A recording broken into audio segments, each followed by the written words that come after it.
Hello दोस्तों, मेरा नाम है कुणाल और आपका स्वागत है नायक चैनल के अंदर। और बहुत दिनों बाद हम सब मिल रहे हैं दोस्तों, क्योंकि सेमेस्टर एग्ज़ाम्स के लिए मैं आज एक नया वीडियो आज आने वाला है या फिर आ गया होगा अब तक तो, है ना। तो बेसिकली आज की वीडियो में हम कवर करने वाले हैं part 3 of big data for semester exams, right. तो इससे पहले हमने बिग डेटा के अंदर डेटा स्ट्रीम माइनिंग और बेसिक्स ऑफ बिग डेटा इन सबको कवर किया है। Part 1 part 2 of the big data subject is available in this channel, है ना। तो आप जाके उसको चेकआउट कर सकते हो एंड पढ़ सकते हो, राइट। तो आज का वीडियो बेसिकली पार्ट 3 होने वाला है बिग डेटा का।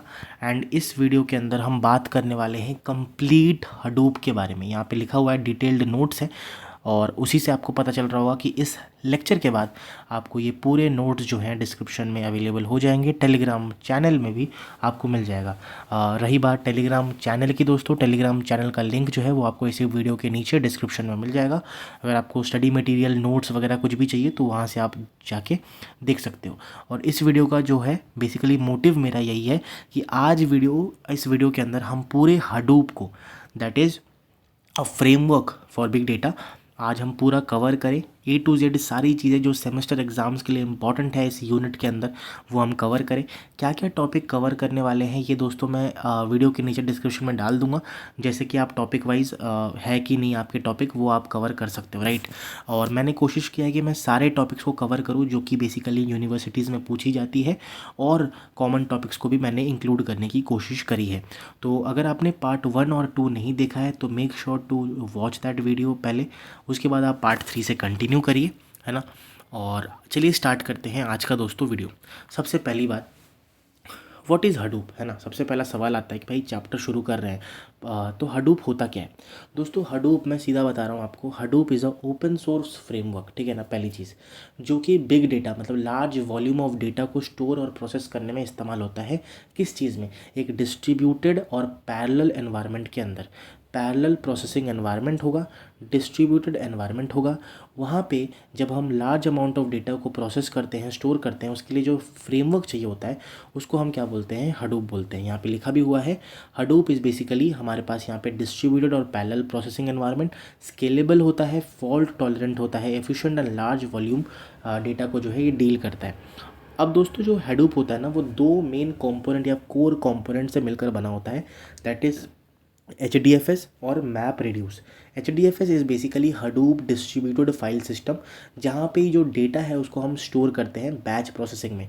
एंड जो मैप रिड्यूस होता है दैट इज़ बेसिकली हडूप को प्रोसेसिंग पावर, ये जो डेटा हम स्टोर कर रहे हैं इसको प्रोसेसिंग पावर देने के लिए we use map reduce in this Hadoop infrastructure और फ्रेमवर्क, राइट। सो अच्छा, पहली चीज़ तो ये कि ऐसी क्या कमी रह गई थी ट्रेडिशनल डेटाबेस मैनेजमेंट सिस्टम या फिर सिस्टम्स में जिसमें हमें हडूप को आना पड़ा, राइट। तो बेसिकली दोस्तों ट्रेडिशनल सिस्टम्स के अंदर डेटा जो है वो हमारे पास पेटाबाइट्स और एक्साबाइट्स स्टोर नहीं कर सकता पहले के डेटाबेस मैनेजमेंट सिस्टम जो होते हैं। दूसरी चीज़ ये कि बहुत ही ज़्यादा स्केलेबल, अगर हमें अपने डेटा को स्केलेबल बनाना है तो उसके लिए बहुत ज़्यादा एक्सपेंसिव और बहुत ज़्यादा जो है पैसे की ज़रूरत पड़ेगी। तीसरी चीज़ ये कि भाई जो ट्रेडिशनल डेटा होता था या फिर ट्रेडिशनल सिस्टम्स होते थे वो अनस्ट्रक्चर्ड डेटा के साथ अच्छे से काम नहीं कर पाते थे। तो अनस्ट्रक्चर्ड डेटा के साथ सही से काम करवाने के लिए we have to use Hadoop, because unstructured data, Hadoop basically किसी भी टाइप का data, unstructured, semi structured, quasi structured, structured, text, images, video, audio, किसी पे भी काम अच्छी तरीके से एफिशिएंटली हम काम कर सकते हैं। तो वही चीज़ है। और दूसरी चीज़ ये कि पहली बात तो जो रिलेशन सिस्टम है वो पैरेलल प्रोसेसिंग, पैरेलल कंप्यूटेशन नहीं कर पाती थी। उसके लिए भी हमने हडूप को यहाँ पे क्या किया, हडूप का जो है इन्वेंशन हुआ, और हडूप यहाँ पे आज बहुत ज़्यादा फेमस हडूप यूज़ हो रहा है, राइट। दूसरी चीज़, ये तो 5 V's है, ऑलरेडी हमने कवर कर चुका हूँ मैं, फिर भी यहाँ पे आता है तो मैं एक बार कवर करवा दे रहा हूँ। That is 5 V's, that is volume, variety, velocity, veracity and value. Volume is the basically amount of data generated. Variety is the different types of या फिर different formats of data, that is semi structured, structured, unstructured, text, video, image, sensor data जो भी। velocity is the speed of data generation and veracity is the accuracy or trustworthiness of the data। And value last, value that is basically meaningful insights जो हैं data के अंदर जो हम info कर पा रहे हैं, that is basically value. Okay, अभी एक शॉर्ट हिस्ट्री लिखा हुआ है दोस्तों, what is history of Hadoop. 2002 में दोस्तों हमारे पास डॉग कटिंग, आई होप मैं प्रोनाउंस सही से कर पा रहा हूँ, इन्होंने बेसिकली एक सर्च इंजन बनाया नच। और उसके बाद 2003 में गूगल ने पब्लिश किया एक Google file system, GFS paper, उसका पेपर पब्लिश किया, जीएफएस पब्लिश नहीं किया, गूगल ने एक गूगल फाइल सिस्टम के ऊपर पेपर पब्लिश किया, राइट।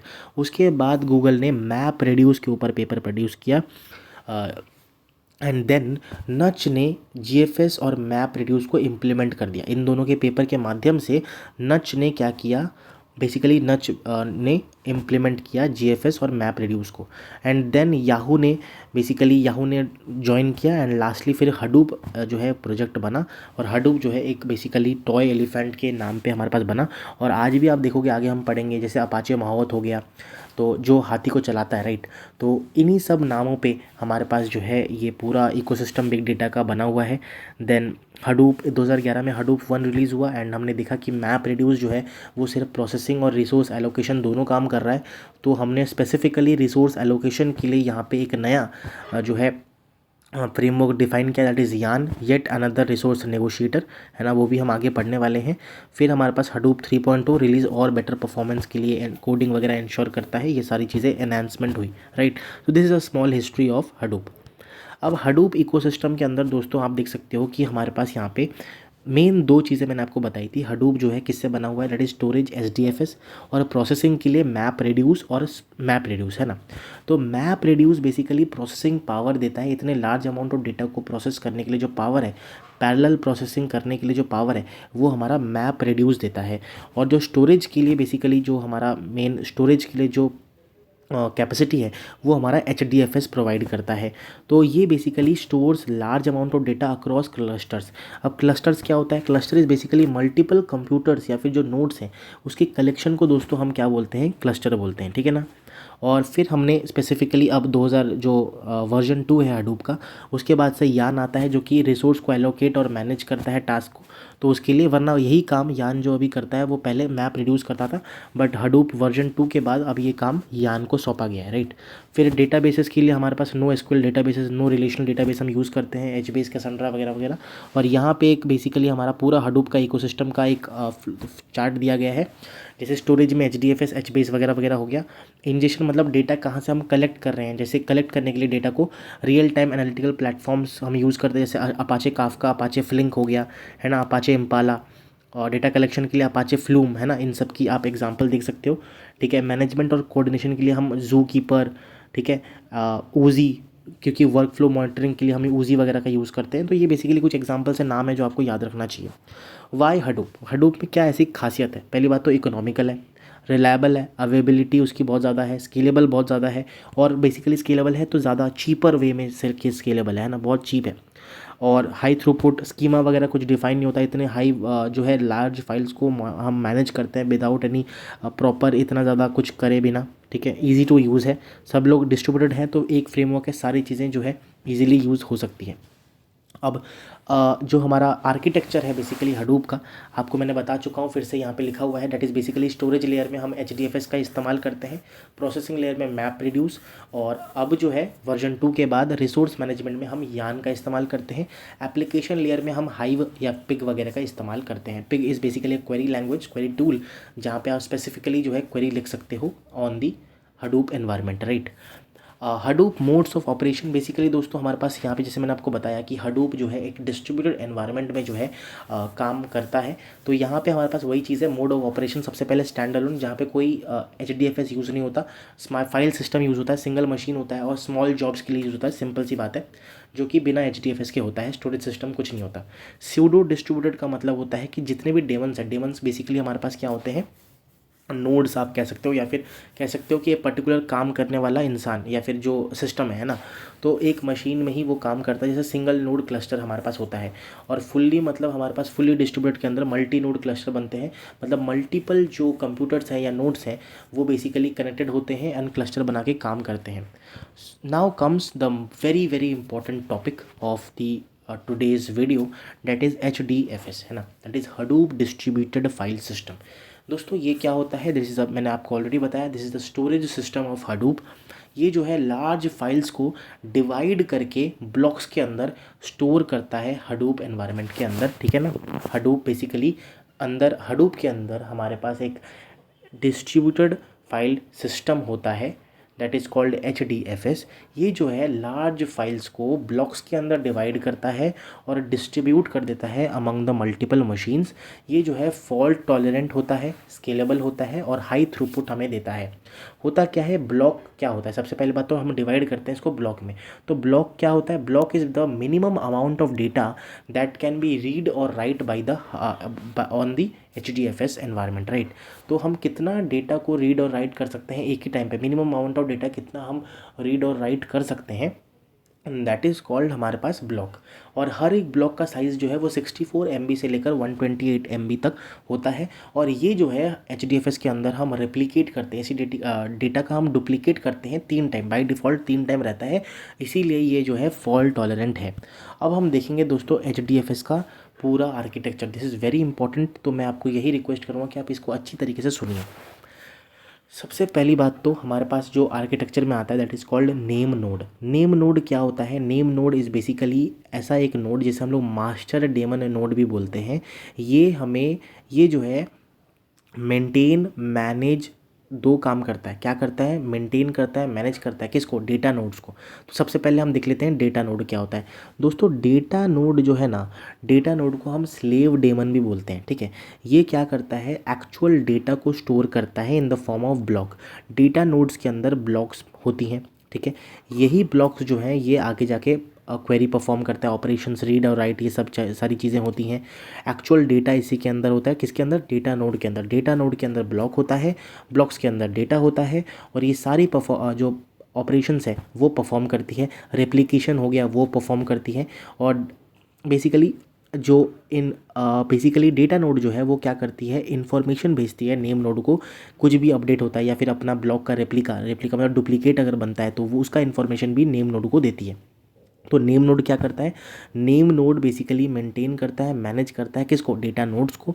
और Meta data of the blocks और डेटा नोड का जो मेटा डेटा है उसको स्टोर करके रखता है, ठीक है। डेटा नोड पता चल गया, नेम नोड पता चल गया।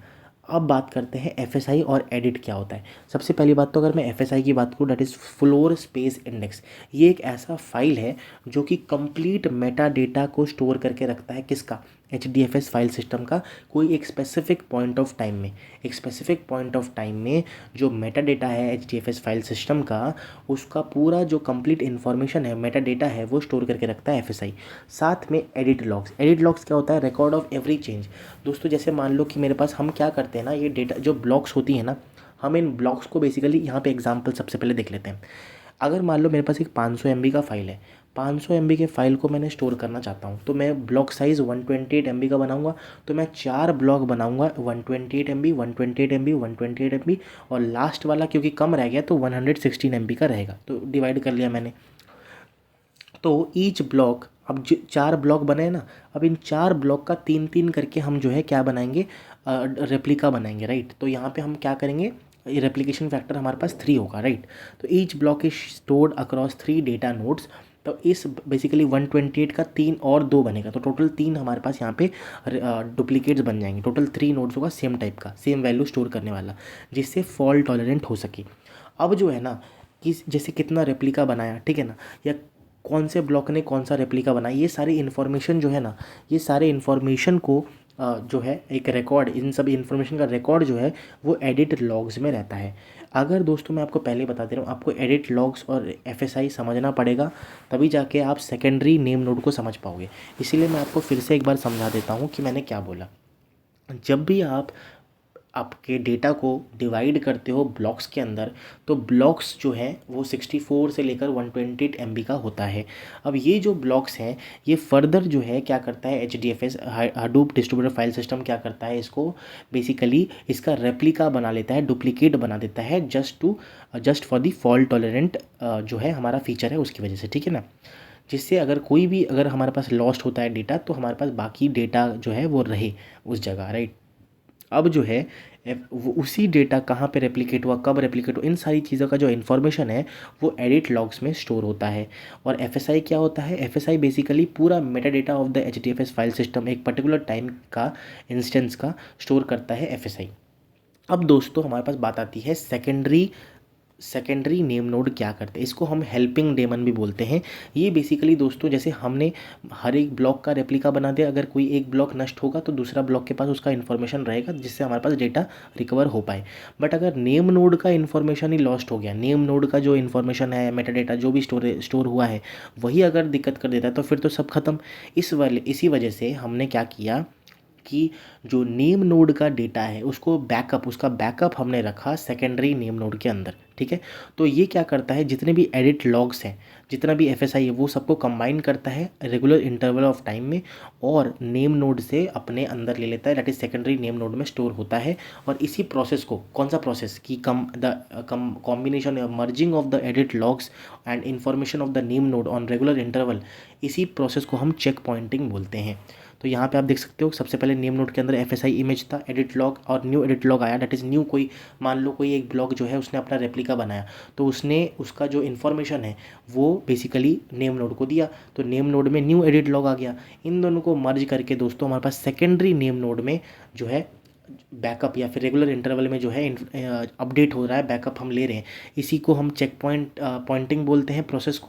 और इससे क्या होता है कि हमारे पास फॉल्ट टॉलरेंट हो पाता है। सो दिस इज़ वेरी इंपॉर्टेंट, मैंने आपको समझा दिया। अगर दोस्तों आपको कोई भी डाउट है तो एक बार पीछे जाके आप फिर से रिपीट में सुन सकते हो। अब आता है दोस्तों हमारे पास एचडीएफएस फाइल सिस्टम स्टोरेज में हम रीड और राइट कैसे करेंगे, ठीक है ना।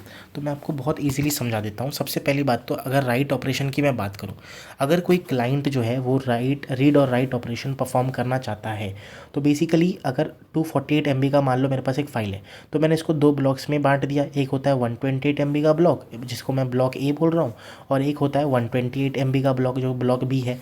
अब दोस्तों क्या करेगा, क्लाइंट रिक्वेस्ट करेगा कि क्लाइंट नेम नोड से रिक्वेस्ट करेगा कि भाई मेरे को दो ब्लॉक्स दे दो जिससे मैं राइट कर पाऊँ। तो नेम नोड क्या करेगा, परमिशन ग्रांट करेगा और आईपी एड्रेस जो है वो रिटर्न करेगा डेटा नोड से। ठीक है, डेटा नोड का आईपी एड्रेस बेसिकली भेजेगा, रिटर्न करेगा जहाँ पे आप ब्लॉक राइट कर सकते हो।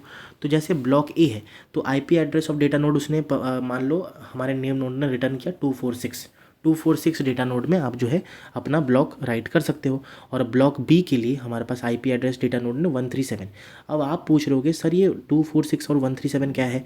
बेसिकली दोस्तों आपको मैंने बता दिया है, बाय डिफ़ॉल्ट 3 रेप्लिका बनेंगे किसी भी ब्लॉक का।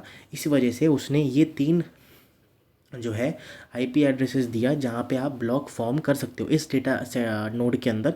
2 डेटा नोड, 4 डेटा नोड और 6 डेटा नोड के अंदर आप अपना ब्लॉक जो है राइट कर सकते हो। फिर हमारे पास जितना भी डेटा है उसको कॉपी होता है ना, पूरा डेटा कॉपी होता है और एक पाइपलाइन जो है वो सेटअप होता है किसके बीच, नेम नोड और डेटा नोड के बीच, जहाँ पे आप replication, meta data information, log pass, ये सब एडिट लॉग्स ये सब आप करोगे। फिर एप्लीकेशन होगा और लास्ट में जब पूरा बन जाएगा और आपने राइट कर लिया तो नेम नोड जो है वो क्या करेगा, एक एक्नॉलेजमेंट भेजेगा कि आपका जो भी आप राइट करना चाहते थे ब्लॉक्स वो राइट हो चुका है। अब आता है रीड ऑपरेशन। अब रीड ऑपरेशन दोस्तों हमारे पास क्या होता है, इसका प्रोसेस क्या होता है, क्लाइंट जो है वो आस्क करेगा नेम नोड से कि मेरे को मेटा डेटा दो इस ब्लॉक का, पर्टिकुलर ब्लॉक का। तो नेम नोड क्या करेगा, उसका आईपी एड्रेस देगा, किसका, ब्लॉक का, जो कि उस डेटा नोड का आईपी एड्रेस वो देगा नेम नोड, जो कि उस पर्टिकुलर ब्लॉक से या फिर क्लाइंट से जो सबसे पास हो, राइट। सबसे पास वाला जो नेम डेटा नोड है उसका आईपी एड्रेस जो है वो नेम नोड उसको ट्रांसफ़र करेगा। So this is the architecture of write request HDFS. Client पहले रिक्वेस्ट करेगा get the block location to write, तो नेम नोड ने ब्लॉक लोकेशन दे दिया, उसके बाद जो नियरेस्ट है वहाँ पे उसने राइट कर लिया, नेक्स्ट हमारे पास आता है H D F S architecture request. हमारे पास रीड के लिए get the block locations to read data node 1 block details and read कर लिया, जो कि नियरेस्ट डेटा नोड है। ठीक है, अब कुछ देख लेते हैं what are the key features of the H D F S की फीचर्स। सबसे पहली बात तो रेप्लिकेशन, जो भी डेटा नोड है ना, ईच ब्लॉक जो है मल्टीपल नोड्स में स्टोर है। आप देख सकते हो data node 1, data node 2, data node 3, है ना। तो मान लो मेरे पास 3 ब्लॉक्स है, B1 B2 B3। तो डेटा नोड 1 में हमारे पास B1 B2 B3 है, डेटा नोड 2 में B1 B2 B3 है।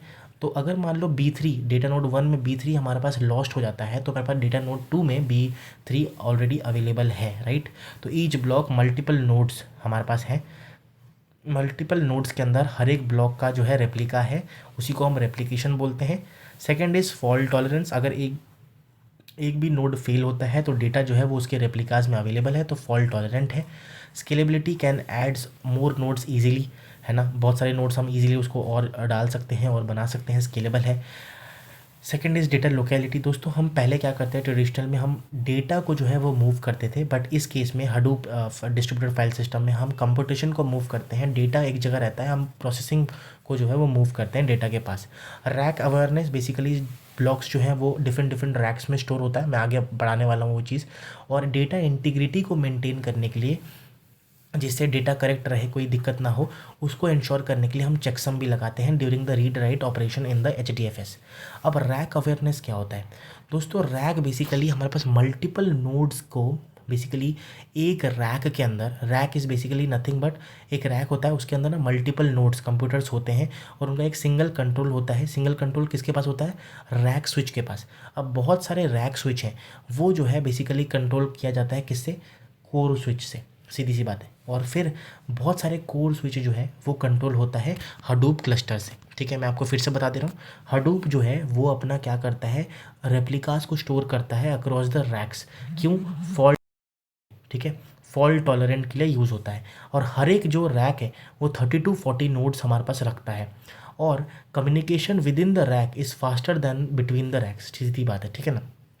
क्या बात है कि सीधी सी बात है, एक रैक में मल्टीपल नोड्स होते हैं और उनका कंट्रोल एक के पास होता है, दैट इज़ रैक स्विच। बहुत सारे रैक स्विच जो हैं वो बेसिकली हमारे पास एक सिंगल कंट्रोल होता है, उसको हम बोलते हैं कोर स्विच। और बहुत सारे कोर स्विच जो हैं उनका कंट्रोल होता है बेसिकली किसके पास, हडूप क्लस्टर के पास। तो रैक अवेयरनेस एल्गोरिथम मैंने आपको बता दिया।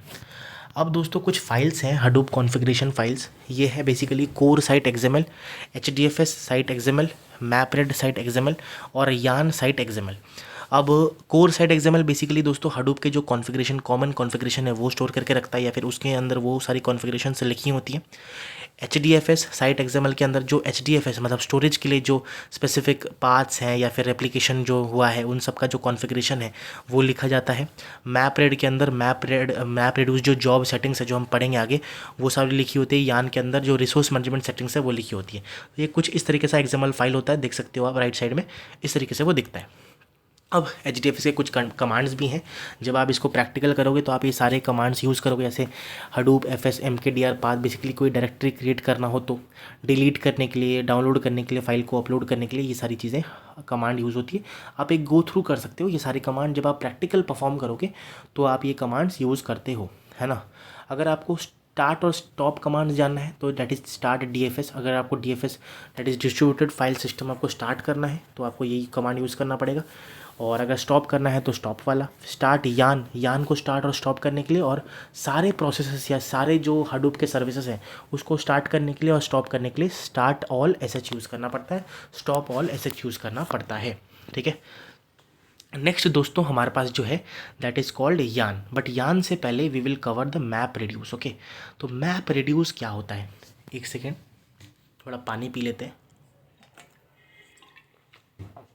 हाँ, तो दोस्तों map reduce is a data processing layer, है ना। हमने स्टोरेज को देख लिया, स्टोरेज बेसिकली HDFS करता है और जो प्रोसेसिंग है वो बेसिकली मैप रेड्यूस करता है, ठीक है। तो map reduce is a programming model for parallel processing of large data set. Large data set को प्रोसेस करने के लिए पैरेलली, जैसे जैसा डेटा आता है वैसे वैसे हम प्रोसेस कर रहे हैं, उसके लिए हम मैप रेड्यूस का इस्तेमाल करते हैं। अब इसके अंदर दो फेजेस होते हैं। सबसे पहला आता है मैप फेज़, जिसमें हम अपने डेटा को ब्रेक डाउन करते हैं, प्रोसेस करते हैं पैरेलली। और रिड्यूस फेज़ में हम सारे जो हमने स्प्लिट किया है, बेसिकली ब्रेक डाउन किया है, उसको एग्रीगेट, उसको वापस से कंबाइन करेंगे और रिजल्ट हमारे पास मिलता है। इसके अंदर बेसिकली इसके बीच में भी बहुत सारे फेजेस आते हैं, जैसे हमारे पास शफल एंड सॉर्ट वगैरह वगैरह, वो हम आगे देखने वाले हैं। तो ये कुछ इस तरीके का आर्किटेक्चर होता है। जैसे इनपुट दिया, मैपर क्लास होता है, रिड्यूसर क्लास होता है, यहाँ पे टोकनाइजिंग इनपुट, बेसिकली हम टोकनाइज मतलब हम इसको तोड़ेंगे, स्प्लिट करेंगे। फिर मैपिंग होता है, मैपिंग के अंदर की वैल्यू पेयर हम देखेंगे आगे जाके, शफल एंड शॉर्ट। फिर रिड्यूसर क्लास के अंदर हम सर्चिंग और रिड्यूसिंग करते हैं और लास्ट में आउटपुट मिल जाता है। कैसे ये चीज़ें होती हैं हम आगे अभी देखने वाले हैं। अब आता है फेजेस ऑफ मैप रिड्यूस, है ना। तो बेसिकली फेजेस की अगर मैं बात करूँ, सबसे पहले हम इनपुट स्प्लिटिंग करेंगे, राइट। तो इसमें हम दोस्तों अपने डेटा को जो है चंक्स में, स्मॉल चंक्स में डिवाइड करते हैं। मैपिंग क्या करता है, कन्वर्ट करता है उस इनपुट को की वैल्यू पेयर्स के अंदर। शफलिंग के अंदर हम ग्रुप करते हैं डेटा को अक्रॉस दी मैपर्स। सॉर्टिंग में हम सॉर्ट करते हैं कीज़ को before reducing it, and reducing में हम एग्रीगेट करते हैं वैल्यू को, लास्टली फाइनल रिजल्ट दिखाते हैं। जैसे यहाँ पे आप देख सकते हो, ये वाला एग्जाम्पल नहीं, पहले हमें ये वाला एग्जाम्पल समझना है दोस्तों। Map reduce of word count का एग्जांपल, जैसे हमारे पास इनपुट में HDFS दिया हुआ है, इनपुट फ्रॉम HDFS जो स्टोरेज से, हडूप डिस्ट्रीब्यूटेड फाइल सिस्टम से जो इनपुट हमारे पास आया है, that is basically big data NoSQL analytics, NoSQL big data MongoDB analytics, NoSQL MongoDB, ठीक है ना, ऐसा आया है। हमारा सबसे पहला काम क्या है, इसको स्प्लिट करना। स्प्लिट मैंने लाइन वाइज कर दिया, देखो जैसे randomly big data NoSQL analytics, फिर दूसरा स्प्लिट किया NoSQL बिग डेटा MongoDB, और थर्ड स्प्लिट किया मैंने एनालिटिक्स NoSQL MongoDB। अब इसको जो है हम मैपिंग में आप देख सकते हो की वैल्यू में हमने कन्वर्ट कर दिया। अब यहाँ पे की क्या है, जैसे आप देख सकते हो सबसे पहला वाला यहाँ पे मैं ना, एक सेकेंड कलर थोड़ा सा चूज़ कर लेता हूँ। हाँ, ध्यान से देखिएगा दोस्तों, जैसे अगर मैं सिर्फ इसको कंसिडर करता हूँ, इसको मैंने यहाँ पे मैप किया, तो हमारे पास ये जो बिग डेटा है वो एक की है, और वन जो है बेसिकली इसका फ्रीक्वेंसी की इस पर्टिकुलर सेक्शन में हमारे पास बिग डेटा कितनी बार आया, एक ही बार आया तो वन, है ना। फिर NoSQL वो एक की हो गया, उसकी वैल्यू वन हो गई। एनालिटिक्स एक की हो गया, उसकी वैल्यू वन, क्योंकि यहाँ पे एक एक बार ही आया है। अगर मैं इसकी बात करूँ तो यहाँ पे भी NoSQL one, big data one, MongoDB one, ये की वैल्यू के पेयर में हमने मैप कर दिया है इसको, ठीक है। इस पर्टिकुलर में कितना बार, अब टोटल मत गिनना दोस्तों, ठीक है ना, अब टोटल मत गिनना। बेसिकली मैं ये कह रहा हूँ कि सिर्फ इसी पर्टिकुलर सेक्शन में कितनी बार आया है, सिर्फ इसमें, है ना। फिर इसमें भी हमने देख लिया वन वन वन।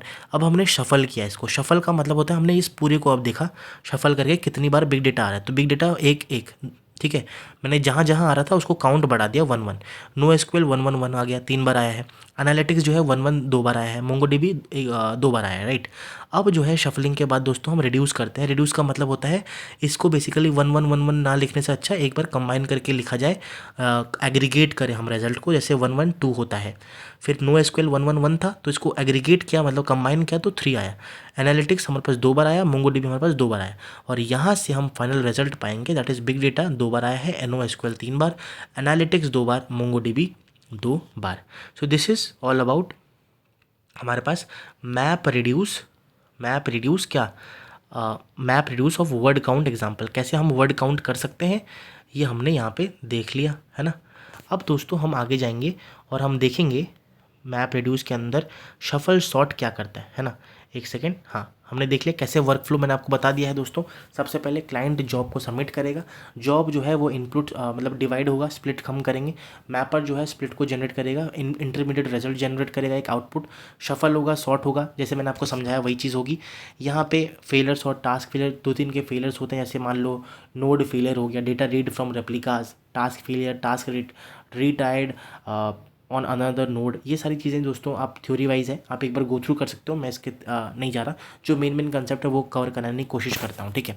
जैसे शफल और सॉर्ट है, सफल और सॉर्ट जैसे मैप फेज़ के बाद हम शफल करते हैं, इसका मतलब क्या होता है कि वैल्यू पेयर को हम अप्रोप्रिएट रिड्यूसर की तरफ जो है मूव कर देते हैं, उसको शफलिंग बोलते हैं, जैसे मैंने आपको बताया था। और सॉर्टिंग क्या करता है, जो सेम कीज़ है उसको ग्रुप कर देना एक साथ, उसको हम सॉर्टिंग बोलते हैं, राइट।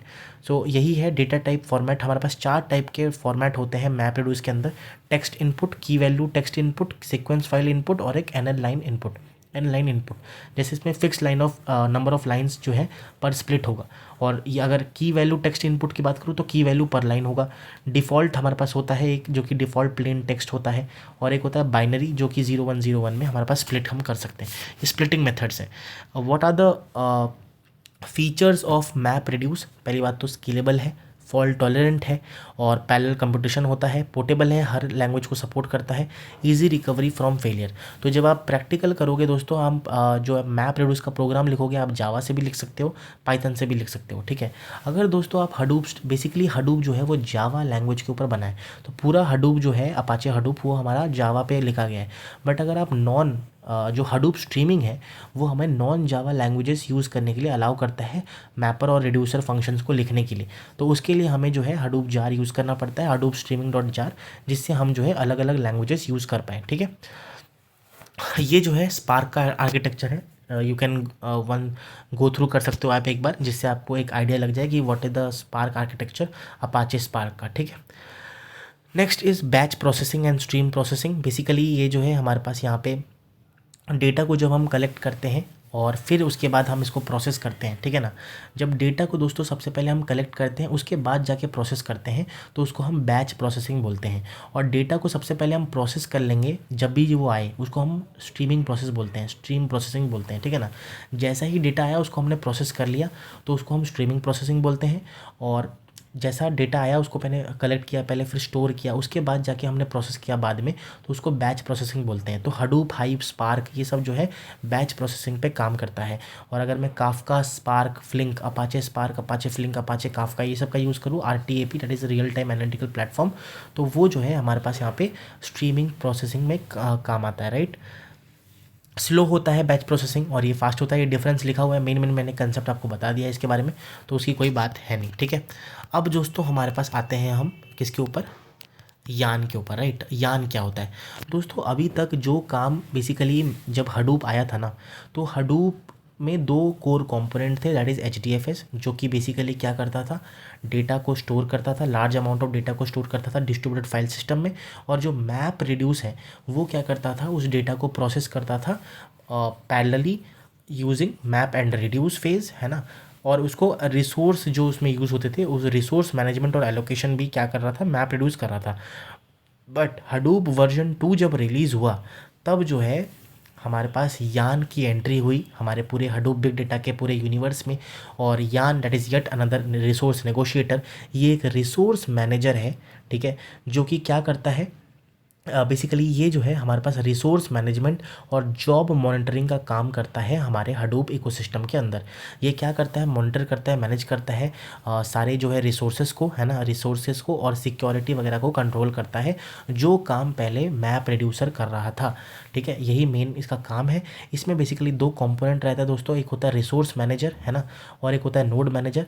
रिसोर्स मैनेजर को हम क्या बोलते हैं, मास्टर डेमन बोलते हैं, जिसके अंदर शेड्यूलर रहता है। जो शेड्यूलर जो है वो क्या काम करता है, कौन सा रिसोर्स कब किसको कौन से डेटा नोड को देना है, कौन सा काम कौन सा जॉब पहले परफॉर्म करना है, वो सारे शेड्यूल जो है वो हमारा शेड्यूलर करता है। और जो जो एप्लीकेशंस बेसिकली रन हो रही होती है पूरे इकोसिस्टम के अंदर, उसको जो है एक एक ऐप का जो है एक एक मास्टर होता है, ठीक है ना। उस मास्टर को हम एप्लीकेशन मास्टर बोलते हैं, जो कि नोड मैनेजर के अंदर होता है। Node manager basically slave daemon होता है। और ये जो है कंटेनर्स हमारे पास होती हैं उसके अंदर। कंटेनर बेसिकली हमारे पास जो है जहाँ पे जो मैप रिड्यूस का काम हमारे पास परफॉर्म होता है, एक्चुअल प्लेस, उसी को कंटेनर बोलते हैं। और ये एप्लीकेशन मास्टर जो है वो क्या करता है, बेसिकली रन करता है, या फिर आप कह सकते हो कि एक एक जॉब को, एक एक स्पेसिफिक जॉब को जो है वो मैनेज करता है, ठीक है। और ये सारे एप्लीकेशन मास्टर को जो है मैनेज करने वाला एप्लीकेशन मैनेजर होता है, जो कि बेसिकली हमारे पास पूरा जो है एलोकेट करता है रिसोर्सेज को, रन हर एक नोड में जो है रन करता है उसको, उसके कंटेनर्स को मैनेज करता है। ये सारी चीज़ें हमारे पास इधर होती है। तो ये पूरा यान का आर्किटेक्चर है। अगर एग्जाम में आता है तो आप इस तरीके से बना के आ सकते हो। और ये यहाँ पे लिखा हुआ है कंपोनेंट क्या कौन करता है, that is basically resource manager, जिसे मास्टर भी बोलते हैं, जो कि सारे क्लस्टर्स के रिसोर्सेज को क्या करता है, एलोकेट करता है, ठीक है। पहले ये काम मैप रिड्यूस कर रहा था, बट अब जो है यान आ चुका है, तो यान रिसोर्सेज को मैनेज करेगा, मॉनिटर करेगा और सिक्योरिटी कंट्रोल करेगा, ठीक है ना। तो आप यान से ये ध्यान रखो, वर्जन 2 जब हडूप का रिलीज़ हुआ, तो हमारे पास मैप रिड्यूस उससे पहले काम कर रहा था, किसका, प्रोसेसिंग, पैरेलल प्रोसेसिंग का, और साथ ही साथ रिसोर्स एलोकेशन मैनेजमेंट का। बट जब से यान आया है तब से हमारे पास जो resource management and monitoring and security control, इसका जो काम है ये यान करता है। इसमें दो कंपोनेंट्स होते हैं, दैट इज़ रिसोर्स मैनेजर जिसे हम मास्टर डेमन बोलते हैं, ये सारे रिसोर्सेज को एलोकेट करता है क्लस्टर के अंदर। और नोड मैनेजर जैसे स्लव स्लव कह रहा हूँ स्लीव, ये क्या करता है ईच नोड के अंदर जो कंटेनर्स को मैनेज करता है और रन करता है। कंटेनर क्या होता है, जहाँ पे टास्क परफॉर्म हो रहा है, एक्चुअल प्लेस जहाँ पे टास्क परफॉर्म हो रहा है, रन हो रहा है, उसको कंटेनर बोलते हैं। और एक स्पेसिफिक जॉब, हर एक कंटेनर पे जो स्पेसिफिक जॉब्स है उसको मैनेज करने के लिए एप्लीकेशन मास्टर होता है। ठीक है, वर्किंग मैंने आपको बता दिया है, आप यहाँ से रीड कर सकते हो। सो दिस इज़ ऑल अबाउट यान। मैप रिड्यूस हमने कर लिया है। एक छोटा सा पॉइंट है दोस्तों, वो मैं आपको करा देता हूँ सबसे पहले, फिर मैं आपको ये बता दूंगा क्या है वो ऊपर जो मैंने लिखा हुआ है। सबसे पहली बात, व्हाट इज़ मैप रिड्यूसर का यहाँ पे हमने एनाटॉमी, ये बहुत इंपॉर्टेंट है, मैं आपको यहाँ पे बता दे रहा हूँ। Anatomy of map reduce job run, है ना, ये एक फ्लो चार्ट है, मैंने इंटरनेट से उठाया है, ठीक है ना। तो बेसिकली मैप रिड्यूस जब यान नहीं आया था ना, तो ये जो रिसोर्स मैनेजर है ना, रिसोर्स मैनेजर तो यान के अंदर बोलते हैं, बट जो हमारा मैप रिड्यूस है उसको हम, रिसोर्स मैनेजर को हम जॉब ट्रैकर बोलते हैं। जॉब ट्रैकर जो है वो हमारा मास्टर होता है, एक्ट्स लाइक अ मास्टर, और ये नेम नोड के अंदर होता है। अगर दूसरा कंपोनेंट होता है जो वहाँ पे हमारा बेसिकली कौन सा नोड था, एक बार बताऊँ आपको मैं, ये रहा जो नोड मैनेजर। नोड मैनेजर जो है ना, वो मैप रिड्यूस के अंदर वो टास्क ट्रैकर है, ठीक है। जो हमारा वहाँ पे रिसोर्स मैनेजर था, तो वो जो है हमारा मैप रिड्यूस के अंदर जॉब ट्रैकर है, और जो टास्क ट्रैकर है वो वहाँ पे नोड मैनेजर था, सीधी सी बात है। तो ये जो टास्क ट्रैकर है ये क्या करता है, टास्क को परफॉर्म करता है किसके अंदर, डेटा नोड के अंदर। और जो जॉब ट्रैकर है वो क्या करता है, कोऑर्डिनेट करता है और basically act like a master, और नेम नोड के अंदर ये रिसाइड करता है। अब ये पूरा जो है आर्किटेक्चर है एनाटॉमी ऑफ मैप रन, जो मैंने आपको मैप रिड्यूस सॉरी, जो मैंने आपको ये फ्लो चार्ट बताया था वर्ड काउंट का, यहाँ पे आप देख सकते हो, सॉरी ये रहा वर्ड काउंट का ये एग्जांपल था ना, ये कैसे, वही चीज़ मैं आपको बता रहा हूँ कैसे मैप रिड्यूस जो है वो काम करता है, वर्ड काउंट कैसे होता है, राइट। तो वो जो है ये पूरा जो है इसका एनाटॉमी है, कैसे ये वर्क करता है, राइट। देख सकते हो, सबसे पहले map reduce job client, basically map reduce program लिखेगा क्लाइंट, वो जो है रन करने के लिए हमारे पास देगा। जॉब ट्रैकर क्या करेगा, उसको एक जॉब आईडी देगा। उसके बाद ये जो है, क्योंकि ये सारे हडूप में काम कर रहे हैं, तो एक डिस्ट्रीब्यूटेड शेयर्ड फाइल सिस्टम होगा, क्योंकि ये हडूप में काम कर रहा है, तो HDFS के साथ साथ पैरेलल सिस्टम चलता रहेगा। तो बेसिकली क्लाइंट नोड का काम क्या है, क्लाइंट नोड का काम ये है to submit the job to the job tracker. Job tracker क्या करेगा, इनिशियलाइज करेगा जॉब को, और ये जो है टास्क ट्रैकर को जॉब करने के लिए, परफॉर्म करने के लिए टास्क को दे देगा। टास्क ट्रैकर क्या करेगा, रन करेगा, टास्क को परफॉर्म करेगा, और लास्ट जैसे सॉर्टिंग था, शफलिंग था, ये सब करने के बाद लास्ट में कंबाइन करके एग्रीगेट रिड्यूस करने के बाद, रिड्यूस टास्क जो लिखा हुआ है वो रिड्यूस करने के बाद हमें फाइनल आउटपुट मिलता है। तो this is about the anatomy of the map reduce job run, जो कैसे वर्क कर रहा था मैप रिड्यूस, वो है हमारे पास यहाँ पे फ्लो चार्ट के थ्रू दिखाया गया है, ठीक है। एंड दोस्तों जो ये वाली चीज़ें हैं, जैसे हडूप, ये पूरा जो 2 पेज है ये इसी PDF के नोट्स में मैंने ऐड कर रखा है। This is a short notes. अगर आपको क्विक रिवीजन चाहिए पूरा जो हमने अभी तक पढ़ा, तो उसका भी काम मैंने यहाँ पे कर दिया है, आपको बहुत इजीली जो है समझने के लिए अगर मैंने यहाँ पे डाल दिया है। कुछ भी अगर आपको बेसिकली बहुत शॉर्ट ड्यूरेशन में एग्जाम में जा रहे हो, लास्ट मोमेंट में पढ़ना है, तो ये 2 पेज आप पढ़ लो, आपको पूरा चीज़ जो है वो समझ आ जाएगा, जो मैंने अभी तक आपको इस पर्टिकुलर हडूप के अंदर समझाया है, ठीक है। सो या ये PDF जो है, ये सारा जितना मैंने अभी पढ़ा है including this particular short notes, वो आपको इसी वीडियो के नीचे मिल जाएगा। आप इसका फ़ायदा उठाइए। और इसी के साथ दोस्तों हमारा आज का ये video that is all about Hadoop जब ख़त्म होता है। आज की वीडियो में हमने हडूप देखा क्या होता है, हडूप के अंदर जो कंपोनेंट्स होते हैं HDFS that is Hadoop distributed file system, map reduce, यान, है ना, इन सारों चीज़ों के बारे में हमने यहाँ पे देखा। मैंने कोशिश करी कि मैं बहुत सिंप्लीफाइड वर्जन आपके पास पहुँचाऊँ जिससे आप समझ पाओ, और बहुत कम टाइम में जो है आप पूरा जो है यूनिट आप रिवाइज करके अपने एग्ज़ाम में मचा सको, right. So this is all about today's video. इसका नोट्स जो है वो आपको इसी वीडियो के नीचे डिस्क्रिप्शन में मिल जाएगा, और साथ ही साथ टेलीग्राम चैनल में भी मिल जाएगा। जो भी टेलीग्राम चैनल में है वहाँ पर आपको और भी बाकी चीज़ें मिलने वाली है। सो दिस इज़ द पार्ट 3।